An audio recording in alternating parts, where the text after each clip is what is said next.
Welcome and thanks for joining us. My guest today is David Kim. He's the Vice President and Head of Product Management for Unison. David, good to have you with us. Thanks, Tom. It's good to be here.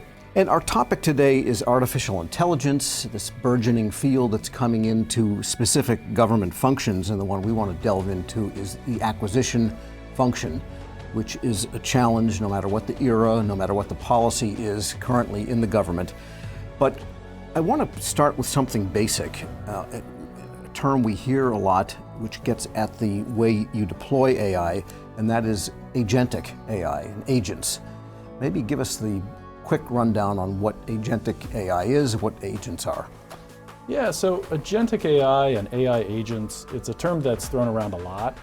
I think there are kind of two key differences with AI agents, agentic AI agents, relative to other AI technologies like LLM.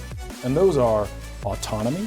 So AI agents are able to take proactive action against tasks. They're goal-oriented, they're autonomous, they can act on your behalf. And the second thing is they are much more goal-oriented than pure directed. So you might have a job to be done.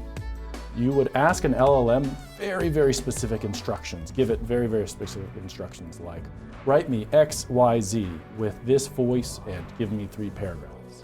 Whereas with an agent, since they're more autonomous, since they are more goal-directed, you would tell an agent, do this job for me. And that's the big difference between the two. In the area of acquisition, there are so many processes, so many steps.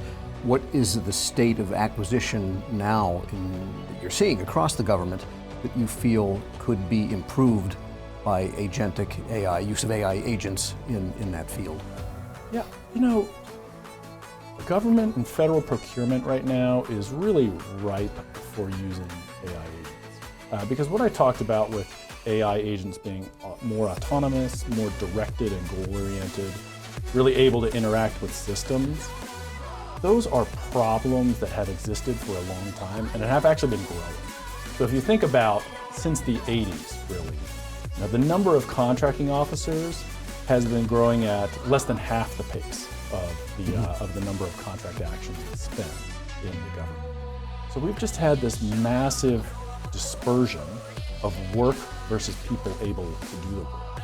And so right now, the reason that government procurement is really ripe for change is that that's starting to hit a breaking point. It sounds like it could almost replace this endless pursuit of automation systems that they're hand coding for document creation and writing work orders and the contract writing systems and so forth that give government so much trouble.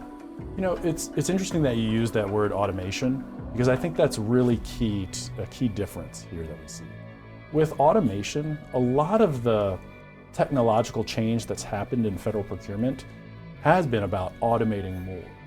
But really what the end result of that has actually been creating even more work, more interactions, more coordination, more paperwork, even though it's digitized, that people have to do. AI agents take a totally different tack on this. It's not about just automation, it's about truly augmenting teams. So instead of thinking about, I can automate this task, it's more about, I can get a team member who's going to be able to do that market research in a really good way. I can get a team member that can help draft these documents. So it's a totally different paradigm. How do you train the agent and how do you make sure that it is got inside of it the data needed so that it can give you the results you're looking for?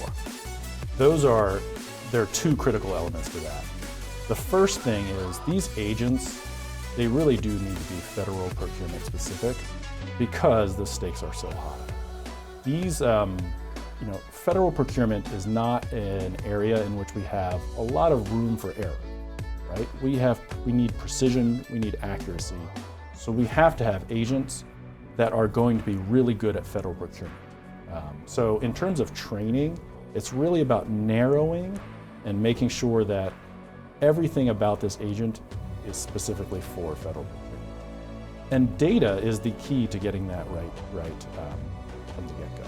So in terms of data, we need to make sure that it's grounded in real procurement data.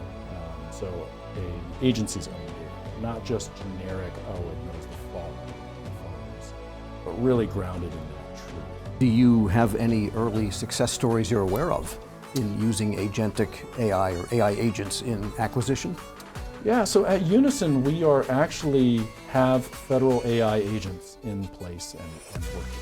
And that's really important to look for, is where do you actually get the outcome? So we recently had the first RFI that was drafted by generative AI posted to sand.gov.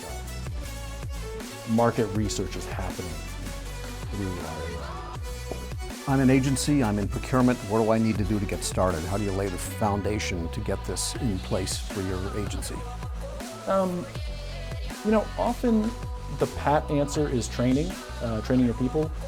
But I would go in a slightly different direction. Training is important, but if you're having to train your people to use AI in a real way, that probably means the AI is not good enough. It's not specific enough. It's not directed enough. So what I would say is actually solve for outcome. What that means is, instead of doing a science experiment where you're going to just try out AI, maybe train some people on it and see what happens, get some interesting findings, solve for an outcome. See if AI can actually be used to generate your specific procurement documents. That's the kind of project that will get you real, not just theoretical learnings, but real and proper outcomes.